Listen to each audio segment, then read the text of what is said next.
नमस्कार मित्रांनो, माझे नाव नेहा आहे. माझ्या लग्नाची तारीख 5 दिवसांनी होती.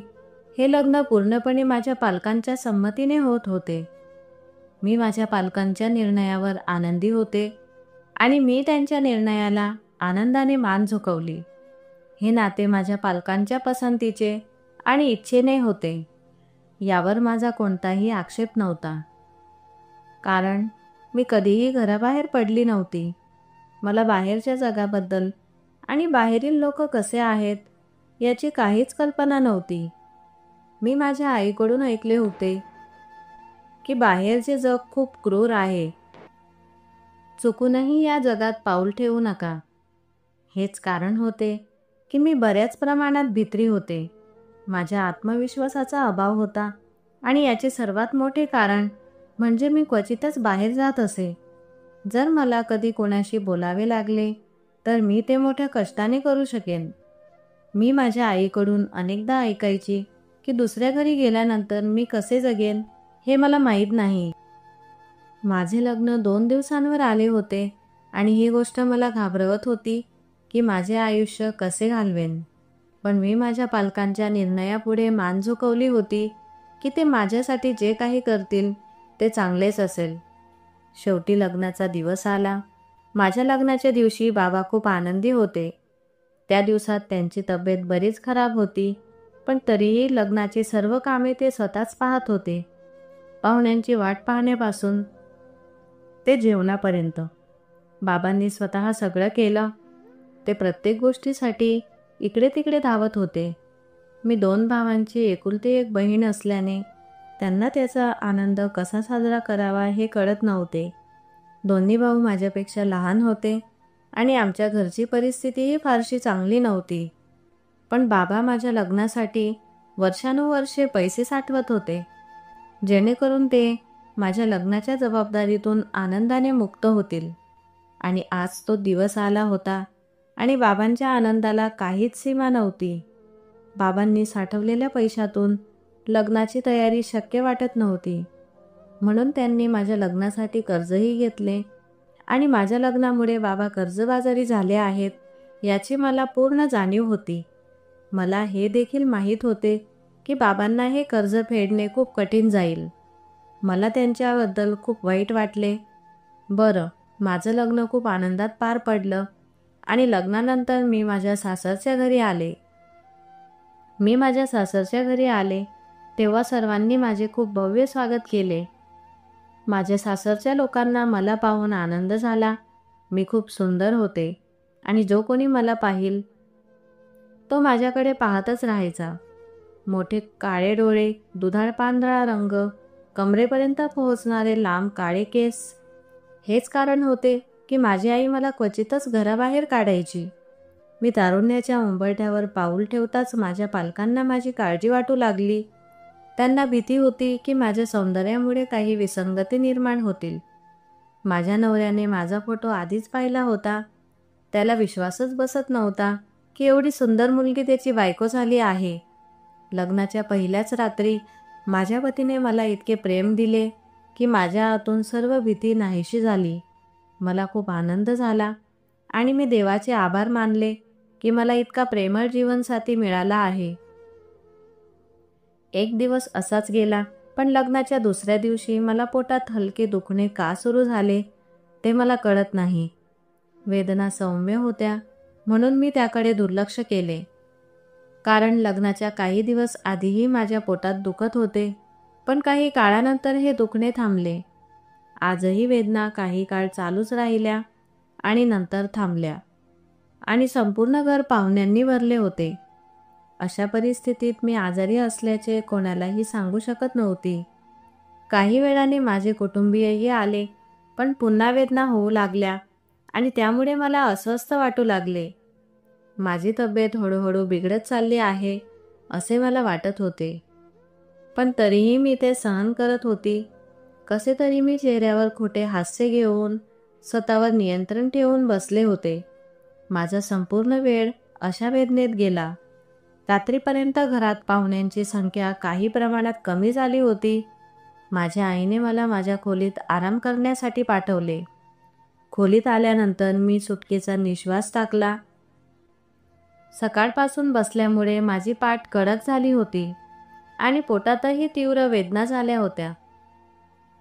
मी माझ्या खोलीत आली आणि शांतपणे झोपली आणि वेदना कमी होण्याची वाट पाहत राहिली. मी विचार करत होते की कदाचित वेदना स्वतःहून कमी होतील आणि काही काळानंतर तेच घडले. वेदनेची तीव्रता अन्नामुळेच होती. मी रात्रीचे जेवणही केले नव्हते. वेदना बऱ्याच प्रमाणात कमी झाल्या होत्या.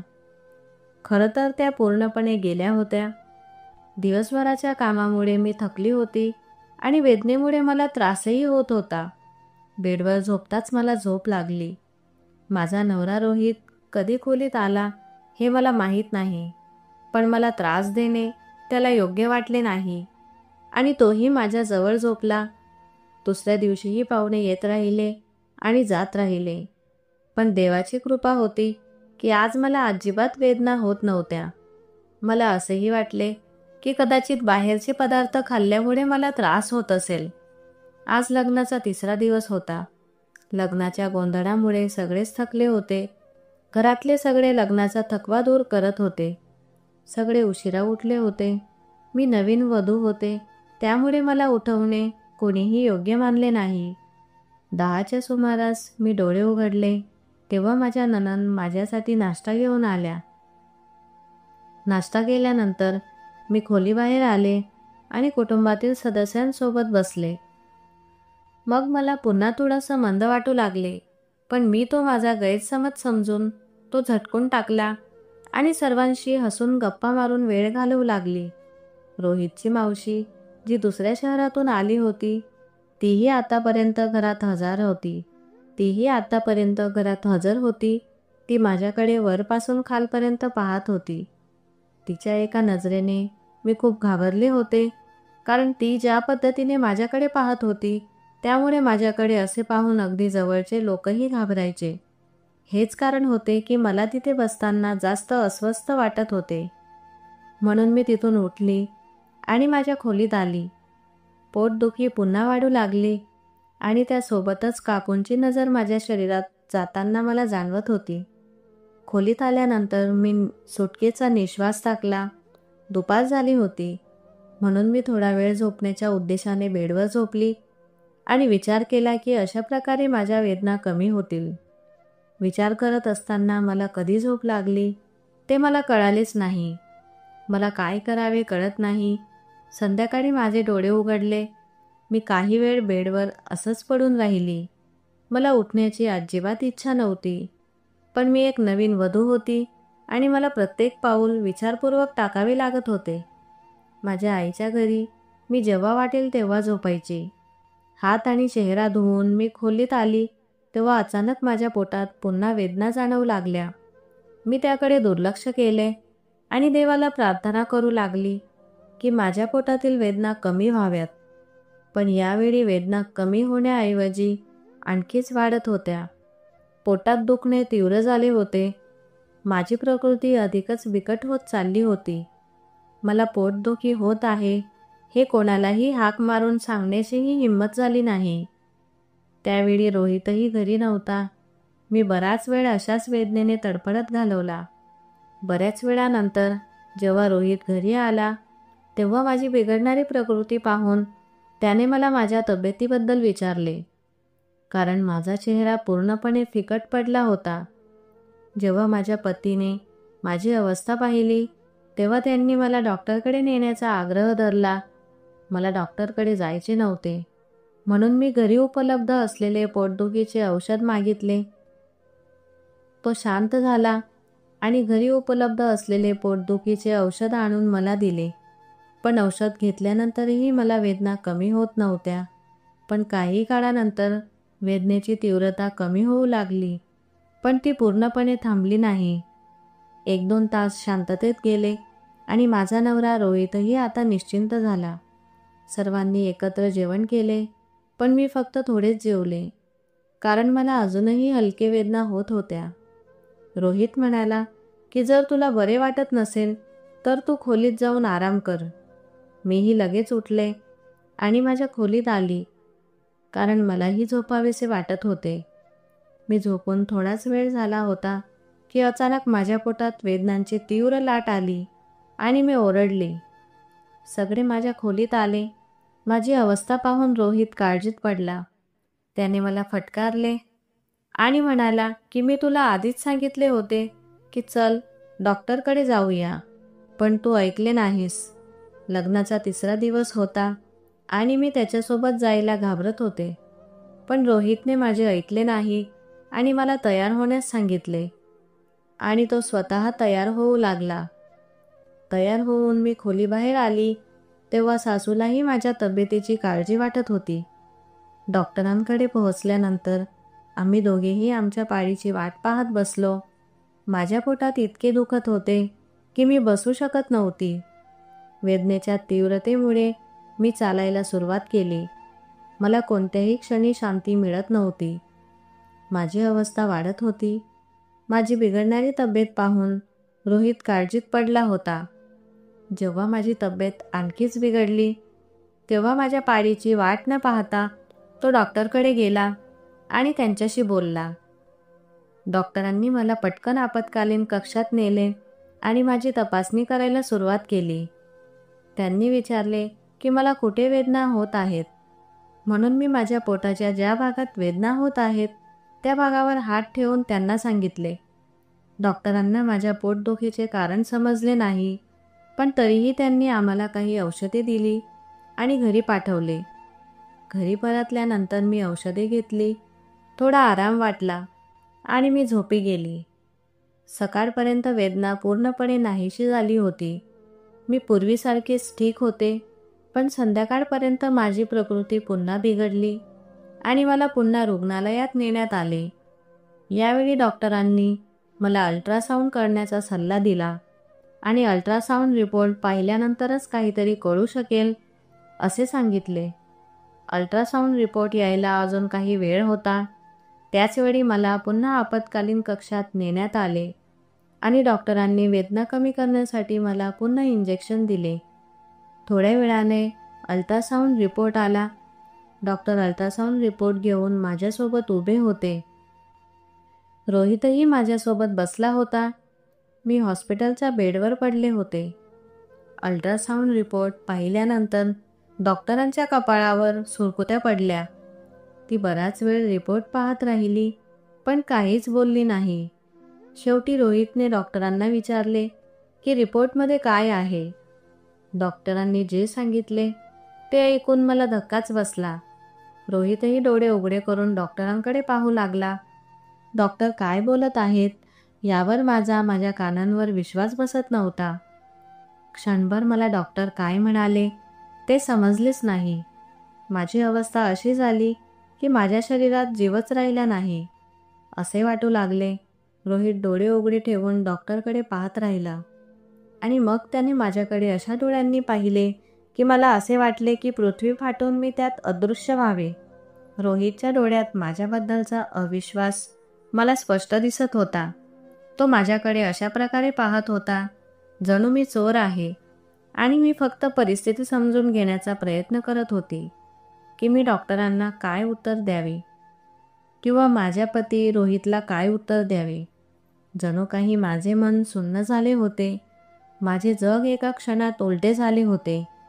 डॉक्टरांनी मला सांगितले होते की काही महिन्यांपूर्वी तुमची गर्भधारणा रद्द झाली आहे, म्हणूनच तुमच्या पोटात वेदना होत आहेत. माझ्या लग्नाला फक्त 3 दिवस झाले होते. हे कसे शक्य झाले? रोहितने डॉक्टरांना सांगितले की आमच्या लग्नाला फक्त 3 दिवस झाले आहेत. डॉक्टर आश्चर्यचकित झाले आणि माझ्याकडे द्वेषपूर्ण नजरेने पाहू लागले, जणू मी खूप मोठे पाप केले आहे. डॉक्टर म्हणाले की तुम्ही तुमच्या पत्नीला याबद्दल विचारा. डॉक्टरांच्या तोंडून हे शब्द ऐकून मला संपूर्ण खोली फिरल्यासारखी वाटू लागली. रोहित माझ्याकडे रक्ताळलेल्या डोळ्यांनी पाहत होता आणि मी गुन्हेगार नसतानाही त्याच्यासमोर डोके टेकवून बसली होती. वॉर्डमध्ये उपस्थित असलेल्या इतर परिचारिकाही माझ्याकडे पाहत एकमेकांच्या कानात काहीतरी कुजबुजत होत्या आणि डॉक्टर माझ्याकडे द्वेषाने पाहत होत्या. रोहित बराच वेळ शांतपणे जमिनीकडे पाहत बसला. मी माझ्या बचावात एकच शब्दही बोलू शकली नाही. डॉक्टरांनी मला काहीही बोलण्याची संधी कधीच सोडली नाही. तिने थेट माझी प्रतिष्ठा खराब केली होती. मी फक्त दुःखाच्या स्थितीत बसली होती, गुन्हेगार नसतानाही. मी निर्दोष आहे हे त्याला कसे पटवून द्यावे हे मला समजत नव्हते. यावेळी मला माझ्या आईचे शब्द आठवू लागले. जेव्हा ती माझ्या कमी बोलण्याच्या सवयीमुळे नाराज व्हायची, तिला हे देखील माहीत होते की माझ्यात आत्मविश्वासाची कमतरता आहे. मला स्वतःसाठी कसे बोलावे हे कळत नव्हते. आणि आज जेव्हा एक खास प्रसंग होता, तेव्हा माझ्या व्यक्तिरेखेबद्दल चर्चा होत होती. आज मला माझ्या आईची अनुपस्थिती जाणवली. मी स्वतःसाठी बोलायला का शिकली नाही? काही वेळाने एक नर्स आली आणि माझ्या पोटदुखी थांबवण्यासाठी तिने मला ड्रॉप्स दिले. तो थेंब सुमारे 2 तासात संपला. हे 2 तास क्रॉसवर गेले. रोहित माझ्यासमोर बसला होता, जमिनीकडे पाहत होता आणि डॉक्टरांनी जे सांगितले ते ऐकून मी अजूनही स्तब्ध होती. मी कधीच गर्भवती नव्हती. मग डॉक्टर एवढी मोठी गोष्ट कशी काय बोलू शकतात? जेव्हा थेंब संपले तेव्हा रोहित मला घरी घेऊन आला. माझ्या नवऱ्याचे लाल डोळे आणि राग पाहून मला भीती वाटत होती. गर्भवती होणे ही कल्पनाच फारशी वाईट होती. माझ्या नवऱ्याशिवाय मला कोणीही स्पर्श केला नव्हता. मी पूर्णपणे शुद्ध होते. मग डॉक्टर असे कसे म्हणू शकतात? विचार करूनच मला डोकेदुखी झाली. रोहितने मला ओढत घरी नेले. मी माझ्या खोलीत गेली आणि रोहित थेट त्याच्या आईच्या खोलीत गेला. त्याने मला याबद्दल एक शब्दही विचारला नाही. कदाचित त्याने डॉक्टरांच्या शब्दांवर विश्वास बसवला असेल. त्याने मला एकदाही स्वतःला स्पष्ट करण्याची संधी दिली नाही. मी माझ्या खोलीत बसून याचा विचार करत होते की पुढे काय होईल आणि अश्रू ढाळत होते. तेवढ्यात खोलीचा दरवाजा उघडला आणि रोहितची आईही त्याच्यासोबत खोलीत आली आणि ती खोलीत येताच मला शिव्या देऊ लागली की तिला कसली चारित्र्यहीन सून मिळाली आहे. त्यांनी माझ्या आईबाबांना माझ्यासमोर फोन लावला आणि त्यांना खूप काही सांगितले. त्यांना सांगितले की त्यांनी येऊन त्यांच्या मुलीला घेऊन जावे, कारण ते अशा भटक्या आणि चारित्र्यहीन सुनेला त्यांच्या घरात ठेवू शकत नाही. रोहित या प्रकरणात पूर्णपणे शांत उभा राहिला. तो फक्त त्याच्या आईला माझ्या आई आणि बाबांशी बोलताना ऐकत होता. जणू माझा आत्मा आतून ओरडत होता. मला माझ्या बचावात काहीतरी बोलायचे होते, पण तोंडातून काहीच बाहेर पडत नव्हते. हो, माझ्या डोळ्यातून अश्रू वाहत होते. कोणीही मला एक शब्दही विचारला नाही आणि थेट त्यांचा निर्णय सांगितला. पण यावेळी मला स्वतःची अजिबात पर्वा नव्हती. मला माझ्या पालकांची सर्वात जास्त काळजी होती.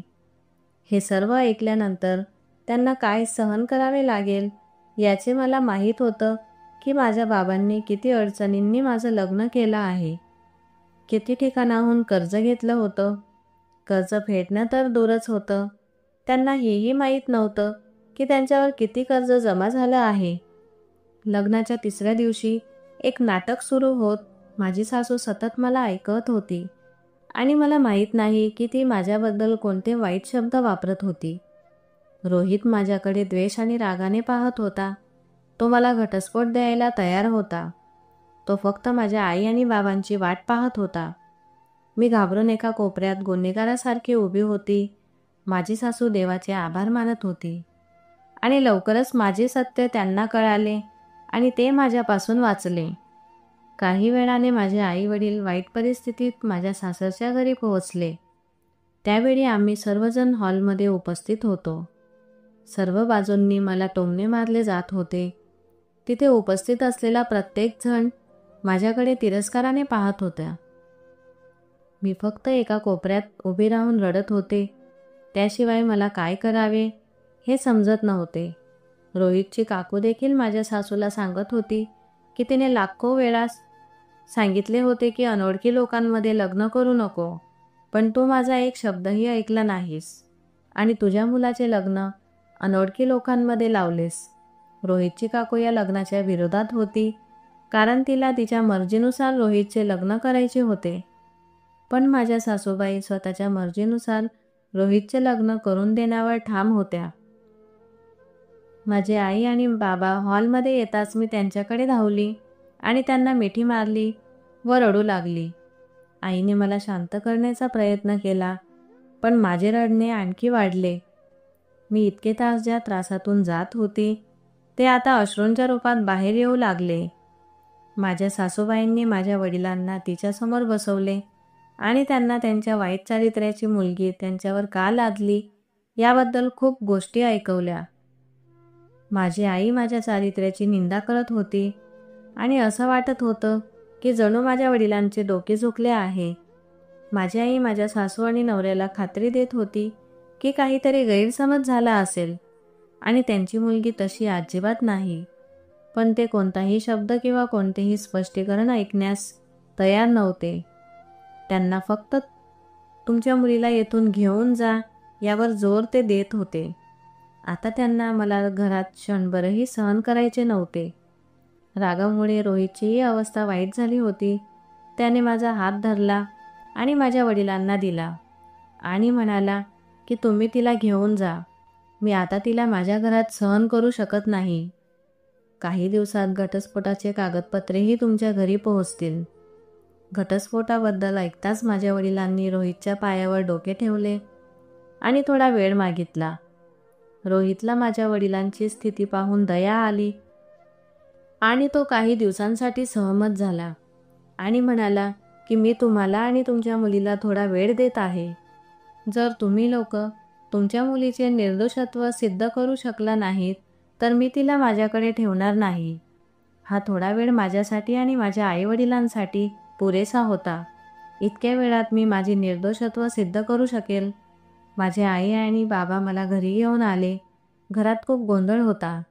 लग्नाचा 3राच दिवस होता आणि माझा नवरा घटस्फोटाबद्दल बोलत होता. त्याशिवाय माझ्या व्यक्तिरेखेलाही बदनाम करण्यात आले. पुढे काय होईल हे मला समजत नव्हते. डॉक्टरांनी जे सांगितले ते ऐकून माझ्या भावांना राग आला आणि ते मला मारण्यासाठी धावले. मोठ्या भाऊने म्हणायला सुरुवात केली की तू आम्हाला संपूर्ण जगात बदनाम केले आहेस. जेव्हा मी माझ्या नवऱ्याला आणि सासूला कोणतेही स्पष्टीकरण दिले नाही तर मी माझ्या भावांना काय स्पष्टीकरण देऊ शकते. माझ्या तोंडातून एकही शब्द बाहेर पडत नव्हता. आई आणि बाबा मध्येच आले आणि त्यांनी माझ्या भावाचे हात थांबवले. लवकरच संपूर्ण कुटुंबात ही बातमी पसरली की मी लग्नाआधीच गर्भवती आहे. ही बातमी ऐकून सर्वांना धक्का बसला.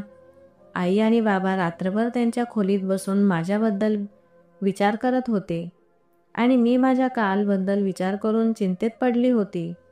मला क्षणभरही शांती मिळत नव्हती. सकाळी मी माझ्या खोलीतून बाहेर पडली तेव्हा आई आणि बाबा तयार बसले होते. मला पाहून आई म्हणाली की तूही तयारीला लाग. मी आई-बाबांना कोणतेही प्रश्न विचारले नाहीत आणि माझ्या खोलीत परत जाऊन तयारी केली. जेव्हा मी माझा चेहरा नीट करून बाहेर आली तेव्हा आईने मला सांगितले की ते मला पुन्हा त्याच डॉक्टरकडे घेऊन जात आहेत, जेणेकरून माझी तपासणी पुन्हा करता येईल.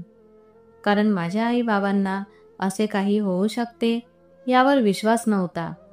माझ्या आईबाबांचा माझ्यावर पूर्णपणे विश्वास होता, कारण मी माझे संपूर्ण आयुष्य त्यांच्या समोर घालवले होते. आई आणि बाबांना माझ्या चारित्र्याची चांगलीच जाणीव होती. त्यांची इच्छा असूनही ते माझ्यावर संशय घेऊ शकत नव्हते. दोघेही रात्रभर एकत्र बसले आणि ठरवले की मला पुन्हा त्या डॉक्टरकडे घेऊन जावे, जेणेकरून सत्य बाहेर येईल. आम्ही पुन्हा हॉस्पिटलमध्ये पोहोचलो होतो. माझ्या वडिलांनी माझ्या पतीलाही रुग्णालयात बोलावले होते. रोहितला यायचे नव्हते, पण वडिलांनी आग्रह केल्यावर तो शांतपणे आला. जेव्हा मी रोहितला हॉस्पिटलमध्ये भेटली तेव्हा त्याला माझ्याकडे पाहणेही सहन झाले नाही. आमची पाळी आली तेव्हा मी माझ्या आईसोबत डॉक्टरकडे गेली. डॉक्टरांनी मला पाहताच ओळखले, पण जेव्हा माझ्या आईने तिला खात्री दिली की लग्नाआधी माझी मुलगी गर्भवती राहणे शक्य नाही, मी डॉक्टरांना खात्री दिली की मी पूर्णपणे शुद्ध आहे आणि गर्भवती होणे हा प्रश्नच नाही. डॉक्टरही काही विचारात पडली आणि तिने पुन्हा माझा अल्ट्रासाऊंड लीक केला. मी पुन्हा आईसोबत अल्ट्रासाऊंड रूममध्ये पोहोचली. अल्ट्रासाऊंड करून मी बाहेर आली तेव्हा डॉक्टरांनी मला काही वेळाने रिपोर्ट घेऊन भेटायला सांगितले. मी देवाला प्रार्थना करत होते की अल्ट्रासाऊंड रिपोर्ट पूर्णपणे बरोबर असावा आणि सत्य बाहेर यावे, अन्यथा माझे घरच उद्ध्वस्त होईल आणि माझी खूप बदनामी होईल. तो बदनामीचा इतका मोठा डाग होता की मी आयुष्यभर तो पुसून टाकू शकली नसती. काहीही न करताही सर्वांच्या नजरेत मला गुन्हेगार मानले जात होते आणि त्यावेळी माझे दुःख कोणीही समजू शकत नव्हते. माझ्या प्रियजनांच्या डोळ्यात मला अविश्वास दिसला, ज्यामुळे माझे हृदय रक्ताचे अश्रू ढाळत होते. काही वेळाने अल्ट्रासाऊंड रिपोर्ट आला. मी रिपोर्ट घेऊन डॉक्टरांकडे गेली. यावेळी फक्त माझी आई माझ्यासोबत होती. माझे वडील आणि माझे पती बाहेर उपस्थित होते. काही वेळाने माझी सासू देखील रुग्णालयात पोहोचली आणि म्हणू लागली की आता कोणत्या डॉक्टरांचा सल्ला घ्यायचा बाकी आहे. ते रोहितला सांगत होते की या चारित्र्यहीन मुलीला घटस्फोट देऊन हे प्रकरण संपवावे. पण कदाचित रोहित देवाला घाबरत असेल. घटस्फोट देण्यापूर्वी त्याला सर्व काही नीट तपासायचे होते, जेणेकरून तो कोणताही चुकीचा निर्णय घेऊ नये. मी डॉक्टरांसमोर एखाद्या गुन्हेगारासारखा मान खाली घालून बसली होती. काही वेळातच माझे पती आणि सासूही डॉक्टरकडे आले आणि माझ्या कुटुंबातील सर्व सदस्य माझ्या मागे उभे होते. डॉक्टरांच्या तोंडून निघणारे शब्द मला एक नवीन जीवन देऊ शकतात किंवा मला मृत्यूच्या खोलात टाकू शकतात. माझ्या आयुष्याचे दार आता डॉक्टरांच्या हातात होते आणि मी डॉक्टरांच्या तोंडून निर्णय येण्याची वाट पाहत होती. डॉक्टर काही वेळ माझे रिपोर्ट्स पाहत राहिली. मग तिने माझा मागील रिपोर्ट मागितला, जो मी माझ्या बॅगेतून काढला आणि डॉक्टरांसमोर ठेवला. ती बराच वेळ शांतपणे दोन्ही रिपोर्ट तपासत राहिली. तिच्या चेहऱ्यावर विचित्र भाव होते. काही वेळाने डॉक्टरांच्या चेहऱ्यावर आश्चर्याचे भाव उमटले, जणू काहीतरी चूक झाली आहे. आजचा माझा रिपोर्ट माझ्यासमोर ठेवताना डॉक्टरांनी सांगितले की माझ्या पोटदुखीचे कारण बाहेरचे अन्न खाल्ल्याने माझे यकृत सुजले होते आणि म्हणूनच मला खूप वेदना होत्या. डॉक्टरांनी माझ्या आईला सांगितले की तुमची मुलगी गर्भवती नाही. माझ्या सासूने लगेच सांगितले की मागच्या रिपोर्टमध्ये तुम्ही सांगितले होतेस की ती गर्भवती आहे. मग डॉक्टरांनी त्यांना सांगितले, जे ऐकून माझ्या पायाखालची जमीन सरकली. डॉक्टरांनी सांगितले की मागील रिपोर्टमध्ये नावामुळे चूक झाली होती. माझे नाव नेहा शर्मा होते आणि ज्या महिलेचा रिपोर्ट माझ्याकडे होता ती देखील नेहा शर्मा होती. तिचा काही महिन्यांपूर्वी गर्भपात झाला होता, ज्यामुळे तिच्या पोटात वेदना होत होत्या. हा सगळा गैरसमज त्याच नावामुळे झाला.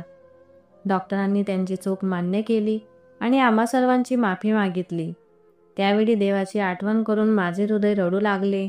माझे पती आणि सासू लाजेने डोके खाली करून उभे होते.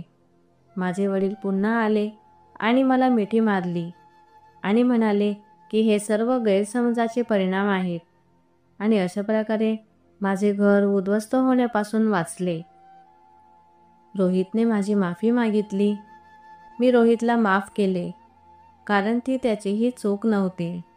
त्यावेळी परिस्थिती अशी होती की जो कोणी ते ऐकेल त्याच्या मनात नकारात्मक विचार येतील. माझ्या सासूबाईंनीही माझी माफी मागितली. मीही माझ्या सासूबाईंना माफ केले. आज मी माझ्या घरात खूप आनंदी जीवन जगत आहे. माझ्या सासूबाईही माझी खूप काळजी घेतात आणि रोहितही माझ्यावर खूप प्रेम करतो. आता माझ्या आयुष्यात फक्त आनंद आहे.